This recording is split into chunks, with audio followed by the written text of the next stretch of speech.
Hello दोस्तों, welcome to the channel.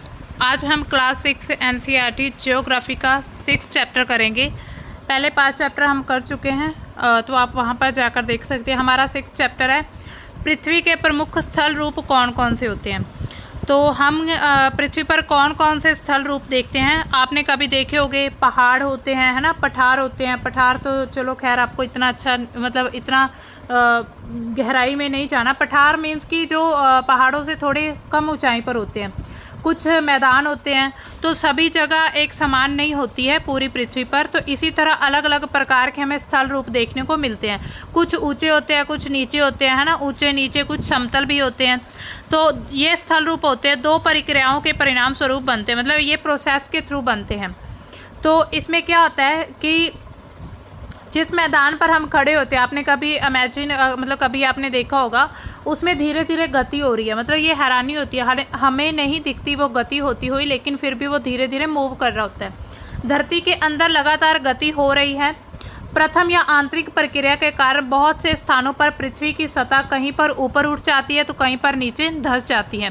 तो आप इस पिक्चर में भी देख सकते हैं, इसमें अलग अलग स्थल रूप दिखाए गए हैं। यह है पर्वत, ये पठार है, मैदान है, झील है, नदी, पहाड़ी क्षेत्र है, घाटी है। तो इसी तरह ये आप देख सकते हैं, ये ऊपर उठे हुए क्षेत्र हैं पूरी पृथ्वी से, ये नीचे हैं, दबे हुए भी हैं कुछ, और ये बिल्कुल कुछ समतल एरिया भी देखने को मिलता है। तो इसी प्रकार पृथ्वी पर अलग अलग स्थल रूप होते हैं। पहाड़ी वह स्थलीय भाग होता है जो आसपास की भूमि से ऊंची उठी होती है। पहाड़ी हम किसे कहते हैं? जो ऊंचा होता है, पहाड़ बोलते हैं उसे हम, है ना। 600 मीटर से अधिक ऊंचाई और खड़ी ढाल वाली पहाड़ी को पर्वत कहा जाता है। 8000 मीटर से ऊंचे कुछ पर्वतों के नाम आपने देखने, मतलब काफ़ी पर्वत होते हैं। सबसे पहले तो जो माउंट एवरेस्ट है वो काफ़ी ऊंचा पर्वत है, जिसकी जो ऊंचाई है 88-48 मीटर है। तो अब देखिए दूसरी प्रक्रिया क्या होती है। एक तो प्रक्रिया ये होती है कि धरती के अंदर कुछ मूवमेंट्स हो रही है, कुछ प्लेट्स होती हैं धरती के अंदर, तो वो आपस में मूवमेंट कर रही हैं। तो आपस में टकराने की वजह से कहीं से ऊपर ऊंची उठ जाती है भूमि, कहीं से नीचे धंस जाती है, तो कहीं से क्या हो जाता है, कहीं से क्या। तो दूसरी प्रक्रिया है कि स्थल के लगातार बनने और टूटने की प्रक्रिया। पृथ्वी की सतह के टूटकर घिस जाने को हम अपरदन कहते हैं। अपरदन की क्रिया के द्वारा सतह जो है वो नीची हो जाती है।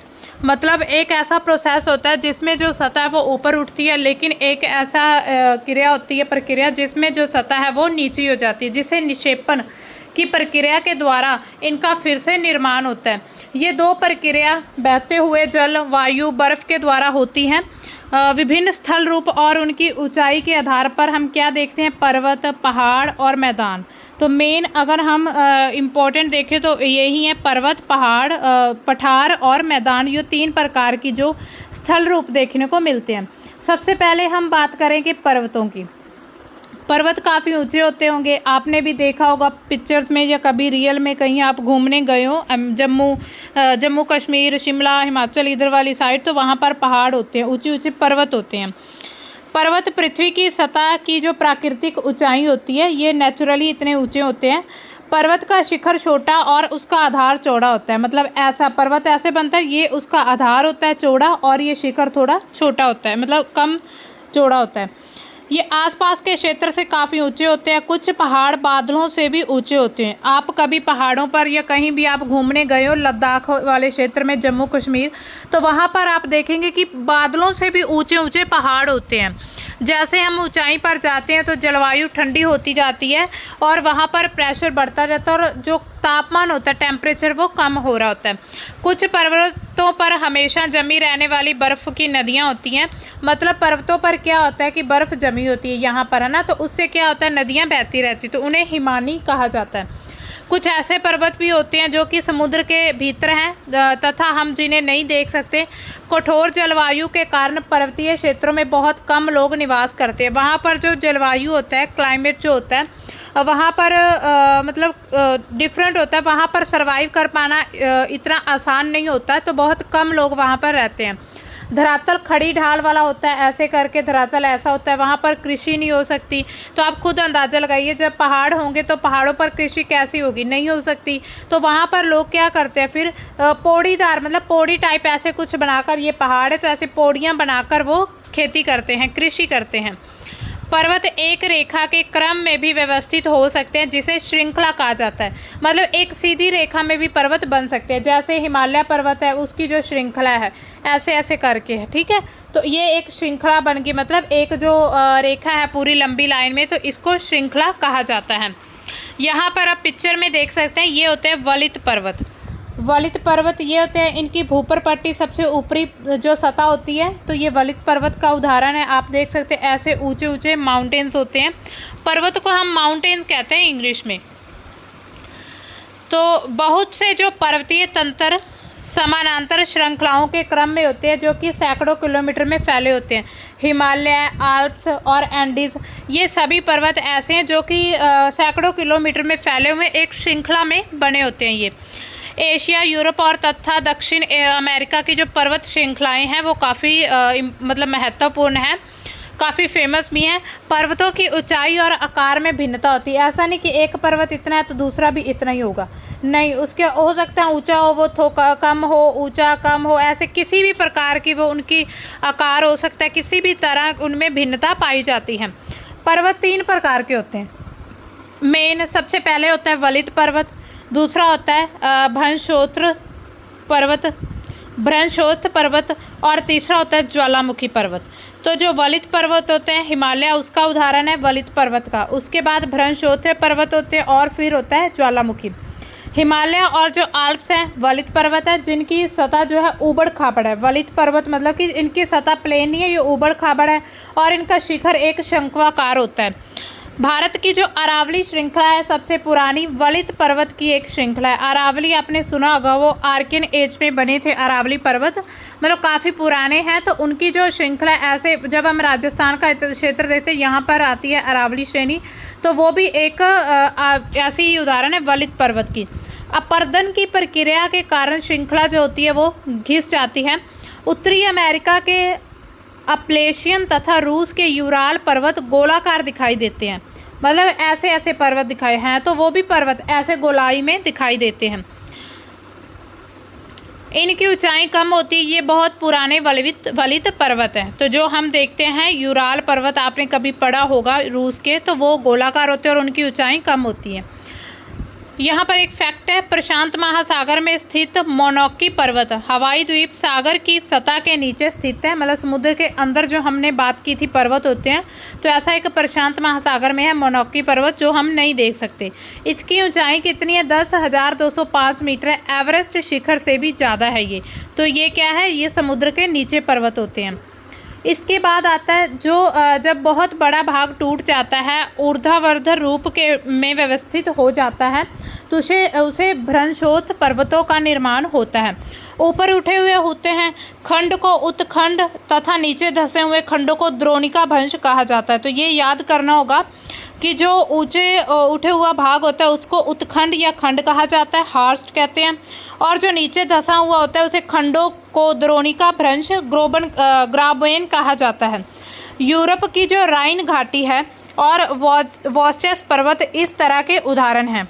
पिक्चर में आप देख सकते हैं ऐसे होते हैं भ्रंशोत्थ पर्वत।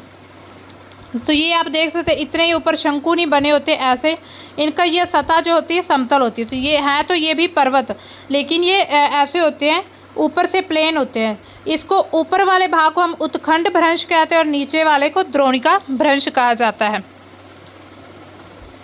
ज्वालामुखी पर्वत क्या होता है? ज्वालामुखी क्रियाओं के कारण बनते हैं। जब ज्वालामुखी का विस्फोट होता है तो ये पर्वत बनते हैं। अफ्रीका का जो माउंट किलिमंजारो है और जापान का फ्यूजियामा, तो ये एक्टिव मतलब सक्रिय पर्वतों जो ज्वालामुखी पर्वत उनके उदाहरण है।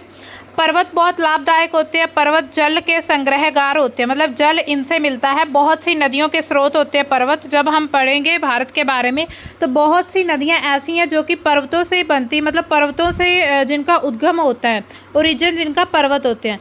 पर्वतों के जल का उपयोग सिंचाई, पन बिजली उत्पादन में किया जाता है। नदियाँ, घाटियाँ और वेदिकाएं कृषि के लिए उपयुक्त होती हैं। पर्वतों में अलग अलग प्रकार की वनस्पति, जीव जंतु पाए जाते हैं। वनों से हमें फिर ईंधन मिलता है, चारा, आश्रय, दूसरे उत्पाद जैसे गोंद, रेजिन, सभी ऐसे पदार्थ हमें प्राप्त होते हैं। सैलानियों के लिए पर्वतीय भाग उपयुक्त स्थान है। वे पर्वत की यात्रा उनकी प्राकृतिक सुंदरता को देखने के लिए करते हैं। विभिन्न प्रकार के खेल जैसे कि paragliding, hang gliding, river rafting, तो ये सभी खेल जो होते हैं पर्वतों में किए जाते हैं। तो इसी तरह आप भी कभी अगर नॉर्थ इंडिया में गए होंगे तो वहाँ पर ऐसे बहुत सी गेम्स होती है जो कि पर्वतों में की जाती है। आप देख सकते हैं ये होता है ज्वालामुखी पर्वत। इसमें क्या होता है कि जो पृथ्वी के अंदर से ये एक लावा होता है, मैग्मा, ये मतलब बाहर निकल कर आता है जब अंदर प्रेशर बहुत ज़्यादा हो जाता है, तो ये बाहर आ जाता है ऐसे ही। तो यहाँ से लावा निकलता है, किनारों से ये पिघलती हुई जो चट्टानें, यहाँ पर जो लावा जब ठंडा हो जाता है तो ऐसे फिर चट्टानें बन जाती है, तो ये चट्टानों का निर्माण होता है। तो ज्वालामुखी पर्वतों से काफ़ी चट्टानें बनी हुई हैं, जैसे हम जो आग्नेय चट्टानें होती है वो ज्वालामुखी पर्वतों से बनती हैं। उसके बाद अब देखिए ये देख सकते हैं आप, पैराग्लाइडिंग या राफ्टिंग वगैरह ऐसे खेल होते हैं पहाड़ों में, पर्वतों में। अब हम बात करते हैं पठार की। पठार ऊपर तो उठा होता है लेकिन स्पाट, उसकी भूमि जो होती है स्पाट होती है, आसपास के क्षेत्रों से अधिक उठा हुआ होता है और इसका ऊपरी भाग मेज के समान सपाट होता है। किसी पठार के एक या एक से अधिक किनारे भी हो सकते हैं जिसके ढाल खड़े होते हैं। पठारों की जो ऊंचाई होती है कुछ 100 मीटर से लेकिन 1000 मीटर तक हो सकती है। 100 से लेकर 1000 मीटर तक इसकी ऊंचाई होती है। पर्वतों की तरह पठार भी नए या पुराने होते हैं। जैसे हम बात करते हैं ना हिमालय पर्वत की, तो ये वो एक नया माउंटेन, मतलब उसको न्यू माउंटेन कहते हैं, यंग माउंटेन कहा जाता है, क्योंकि उसकी ऊंचाई लगातार थोड़ी थोड़ी बढ़ती जा रही है। ऐसा कहा जा रहा है कि साल में कोई 1 इंच 2 इंच उसकी ऊंचाई बढ़ रही है। तो इसी तरह उनको हम यंग माउंटेन, इसी तरह से ही पठार भी नए पुराने 2 तरह के हो सकते हैं। भारत में जो दक्कन पठार है सबसे पुराना पठार है, जो डेक्कन प्लेट्यू है वो सबसे पुराना है। केनिया, तंजानिया और युगांडा का पूर्वी अफ्रीकी पठार, ऑस्ट्रेलिया का पश्चिमी पठार इस तरह के उदाहरण हैं। तिब्बत का पठार जो है सबसे ऊंचा पठार है, विश्व का सबसे ऊंचा, जिसकी ऊंचाई समुद्र तल से अगर हम देखें तो 4000 से 6000 मीटर तक ऊंचाई है। पठार बहुत उपयोगी होते हैं क्योंकि इनमें खनिज बहुत ज़्यादा देखने को मिलते हैं। मतलब खनिज ज़्यादातर कहाँ मिलते हैं? प्लेट्यू एरिया में। तो आपने भी देखा होगा, सुना होगा, जो हमारा साउथ इंडिया है तो उसमें सबसे ज़्यादा मिनरल्स मिलते हैं क्योंकि वहाँ पर जो क्षेत्र है वो पठारी क्षेत्र है। इसी कारण विश्व के बहुत से खनन क्षेत्र पठारी भागों में स्थित हैं। अफ्रीका का पठार सोना, हीरों के लिए काफ़ी ज़्यादा प्रसिद्ध है। भारत में छोटा नागपुर का पठार, उसमें लोहा, कोयला, मैंगनीज, तो इसी प्रकार के बहुत से भंडार पाए जाते हैं। पठारी क्षेत्र में बहुत से जल प्राप्त हो सकते हैं। जल पर्याप्त मतलब कि जहाँ पर जल पर्याप्त हम बोल सकते हैं झरने होते हैं, वाटरफॉल, क्योंकि यहाँ नदियाँ ऊंचाई से गिरती हैं। तो भारत में छोटा नागपुर पठार पर स्वर्ण रेखा नदी पर एक हुंड्रू वाटरफॉल है। कर्नाटक में जोग वाटरफॉल इसी प्रकार के उदाहरण है। मतलब कि पठारों में जैसे पर्वतों में से नदियाँ निकलती है वैसे ही पठारों में से वाटरफॉल जो जल प्राप्त होते हैं वो निकलते हैं। लावा पठार में काली मिट्टी की मात्रा बहुत ज़्यादा होती है जो कि उपजाऊ होती है। खेती के लिए काफ़ी इम्पॉर्टेंट है ये काली मिट्टी। कई पठारों में रमणीय स्थल भी होते हैं जो कि पर्यटकों को आकर्षित करते हैं। मतलब कि पठार आप देख सकते हैं इस प्रकार के बने होते हैं पठार। तो ये देखिए, ये ऊपर एक मेज की तरह इसका भाग स्पाट होता है, तो इससे क्या होता है झरने यहाँ से निकलते हैं जो वाटरफॉल होते हैं। तो भारत में भी काफ़ी वाटरफॉल पाए जाते हैं। अब देखिए मैदान क्या होते हैं? समतल भाग होते हैं, बहुत बड़े होते हैं मैदान। जब हम इंडिया में देखते हैं तो सबसे पहले ऊपर नॉर्थ साइड में सबसे पहले हिमालय क्षेत्र, उसके बाद यहाँ पर जो क्षेत्र आता है वो मैदानी क्षेत्र होता है। मतलब मैदान प्लेन्स बनने शुरू हो जाते हैं। समुद्री तल से 200 मीटर से अधिक ऊंचे नहीं होते हैं। कुछ मैदान काफ़ी समतल होते हैं, कुछ उर्मिल और तरंगित भी हो सकते हैं। ज़्यादातर मैदान नदियाँ और उनकी सहायक नदियों के द्वारा बने होते हैं। जब हिमालय से नदियाँ निकलती हैं तो वो नदियाँ क्या करती हैं? प्लेन्स का निर्माण करती हैं, क्योंकि अपने साथ कुछ सेडिमेंट्स और भी बहुत सारे जो भी अवसाद वगैरह लेकर आती हैं, तो जो भी होते हैं पेबल्स वगैरह, तो उससे क्या होता है कि मैदानों का निर्माण होता है। जो ज़्यादातर मैदान नदियों और उनकी सहायक नदियों से बने होते हैं। सहायक नदियाँ मतलब जो एक बड़ी नदी में छोटी छोटी नदियाँ आकर मिलती हैं, तो उनको सहायक नदियाँ कहा जाता है। नदियाँ पर्वतों के ढालों पर नीचे की ओर से बहती हैं और उन्हें अपरदित कर देती हैं। वे अपरदित पदार्थों को अपने साथ आगे की तरफ ले जाती हैं। अपने साथ ढोए जाने वाले पदार्थ, पत्थर, बालू, सिल्ट, उनको वो घाटियों में निक्षेपित कर देती हैं। इन्हीं निक्षेपों से फिर मैदानों का निर्माण होता है। मतलब अपने साथ जो पत्थर लेकर आती हैं, बालू और सिल्ट, उनको घाटियों में जमा कर दिए जाते हैं और जमा होने से क्या मैदान बन जाते हैं। मैदान बहुत उपजाऊ होते हैं। यहाँ पर परिवहन के साधनों का निर्माण करना आसान होता है, ट्रांसपोर्ट का सिस्टम, इसलिए ये मैदान विश्व के सबसे ज़्यादा जनसंख्या वाले भाग होते हैं। अब देखिए, जहाँ पर कृषि बहुत अच्छी होगी, है ना, जहाँ पर हर एक प्रकार की सुविधा, ट्रांसपोर्ट सिस्टम अच्छा होगा, तो वहाँ पर क्या होता है, जनसंख्या ज़्यादा देखने को मिलती है। नदियों के द्वारा बनाए गए कुछ बड़े मैदान एशिया और उत्तरी अमेरिका में पाए जाते हैं। एशिया में स्थित भारत में जो गंगा ब्रह्मपुत्र के मैदान है और चीन में यांगत्से नदी का मैदान इसके उदाहरण है। ये सबसे बड़े मैदानों में एक है। मैदान मनुष्यों के रहने के लिए सबसे ज़्यादा बेनिफिशियल प्लेसेस होती हैं। यहाँ की जनसंख्या बहुत ज़्यादा है क्योंकि मकानों के बनाने और खेती के लिए समतल भूमि की प्रचुरता होती है। उपजाऊ मिट्टी के कारण ये भाग खेती के लिए काफ़ी उपयुक्त होता है। भारत में गंगा का मैदान देश में सबसे अधिक जनसंख्या वाला क्षेत्र है। अब देखिए, स्थल रूप एवं लोग, मतलब स्थल रूप और लोगों का आपस में क्या संबंध है। स्थल रूपों की विभिन्नता के अनुरूप जो मानव है विभिन्न प्रकार से अपना जीवन जीते हैं, अलग अलग प्रकार का उनका रहन सहन सब कुछ होता है। पर्वतीय क्षेत्रों का जीवन थोड़ा कठिन देखने को मिलता है क्योंकि वहाँ पर जो कृषि आसानी से नहीं की जा सकती, बहुत मेहनत करनी पड़ती है, वहाँ पर हर एक प्रकार की सुविधा नहीं मिलती। मैदानी क्षेत्रों का जीवन जो होता है पर्वतीय क्षेत्रों की तुलना में सरल होता है। मैदानों में फसलें उगाना, घर बनाना, सड़कें बनाना या फिर पर्वतीय क्षेत्रों की तुलना में अधिक आसान होता है क्योंकि वहाँ पर जो मैदान प्लेन्स होते हैं उन पर हम घर आसानी से बना लेते हैं, वहाँ पर कृषि आसानी से हो जाती है, फिर ट्रांसपोर्ट का सिस्टम अच्छा हो जाता है। तो विभिन्न प्रकार के जो स्थल रूपों पर रहने वाले लोगों का रहन सहन अलग अलग प्रकार का होता है। जैसे कि कई प्राकृतिक आपदाएं आती हैं, कभी कभी भूकंप, ज्वालामुखी, तूफान, बाढ़, तो ये बहुत सारा विनाश कर देते हैं। पहाड़ी क्षेत्रों में सबसे ज़्यादा विनाश होता है। इस आकस्मिक घटनाओं के बारे में जागरूकता पैदा करके हम आने वाले खतरों को भी कम कर सकते हैं। अब देखिए, हम किन तरीक़ों से जल और स्थल को उपयोग में ला सकते हैं। तो अपने आसपास का क्षेत्र आपने देखा होगा, स्थल का उपयोग गलत तरीके से भी बहुत ज़्यादा करते हैं। जैसे कि उपजाऊ भूमि पर हम मकानों का निर्माण कर लेते हैं। मतलब स्थल रूप हमारे पास इतना अच्छा है, हमारा जो मैदानी क्षेत्र है जहाँ स्थल रूप होते हैं उनका हम मिसयूज़ बहुत ज़्यादा करते हैं। जैसे पहाड़ों में क्या करते हैं लोग, अपने घर, होटल बनाना शुरू कर देते हैं क्योंकि वो एक टूरिस्ट प्लेस होती है। तो वहाँ पर अगर आप कोई भी अपना व्यवसाय शुरू करते हो तो वो काफ़ी तेज़ी से आगे बढ़ता है। लेकिन जब भी कोई प्राकृतिक आपदा या कुछ ऐसी घटना होती है जैसे भूकंप आ गया, भूचाल या फिर कोई सुनामी वगैरह, तो फिर क्या होता है कि वो सारा नुकसान हो जाता है। मतलब वो पहाड़ी क्षेत्र को गिरना शुरू हो जाता है। इसी तरह पर्वतों का भी हम गलत उपयोग कर रहे हैं और मैदानों का भी। मैदानों में हम जो भी उपजाऊ भूमि होती है उस पर मकान बनाने शुरू कर देते हैं। इसी तरह लोग कूड़ा किसी भी भूमि पर पानी में फेंक देते हैं जो कि उन्हें गंदा कर देता है। हमें प्रकृति के इस वरदान का उपयोग सही तरीके से करना चाहिए, लेकिन हम इसका मिसयूज़ बहुत ज़्यादा कर रहे हैं। उपलब्ध भूमि केवल हमारे लिए उपयोगी नहीं है, ये हमारा कर्तव्य है कि हम आगे आने वाली पीढ़ियों के लिए इसको सुरक्षित रखें। पिक्चर में आप देख सकते हैं ऐसा ही होता है। गाँव में, शहरों में जो तालाब बना होता है उसमें कूड़ा, पानी, कुछ भी, मतलब कहीं की भी गंदगी वहाँ पर फेंक देते हैं। अब देखिए, भारत सरकार ने एक स्वच्छ भारत मिशन चलाया था।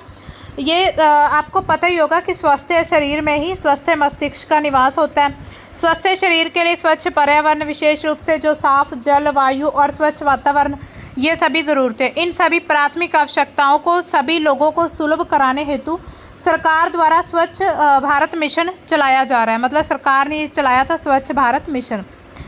तो यहाँ पर आप चित्र में देख सकते हैं अलग अलग स्थल रूप। एक मारुस्थल भी होते हैं इसमें, जो इलाका काफ़ी गर्म होता है, शुष्क इलाका होता है। जैसे कि भारत में राजस्थान का क्षेत्र है वो काफ़ी गर्म और शुष्क है। मतलब वहाँ पर जो रेत ही रेत मिलती है। वहाँ पर जो कांटे वाले जो पौधे होते हैं, वनस्पति वहाँ पर पाई जाती है। तो यहाँ पर और पिक्चर्स में भी आप देख सकते हैं। ये देखिए अलग अलग, यहाँ पर देखिए पहाड़ी क्षेत्रों में घरों का निर्माण कर दिया गया। यहाँ पर देखिए ये पहाड़ी क्षेत्रों में ढलान वाली खेती की जाती है, यहाँ पर पौड़ीदार खेती। और इधर जब कोई झील या नदी होती है उसमें गेम्स होते हैं, जैसे रिवर राफ्टिंग वगैरह की जा रही है। उसके बाद यहाँ पर आप देख सकते हैं पहाड़ों में लोग क्या करते हैं, पशुपालन का वहाँ पर धंधा ज़्यादा चलता है, क्योंकि वहाँ पर कृषि होना इतना आसान नहीं है, पहाड़ों में कृषि होना संभव ही नहीं है। तो इसी तरह से वहाँ के लोग जो भेड़ बकरी वगैरह इन सभी जंतुओं को पालते हैं। तो ये था हमारा आज का टॉपिक, जिसमें हमने पृथ्वी के अलग अलग स्थल रूपों को देखा, उनका यूज़ देखा। तो मिलते हैं हम अपने नेक्स्ट चैप्टर में, तब तक के लिए बाय, थैंक्स फॉर वॉचिंग।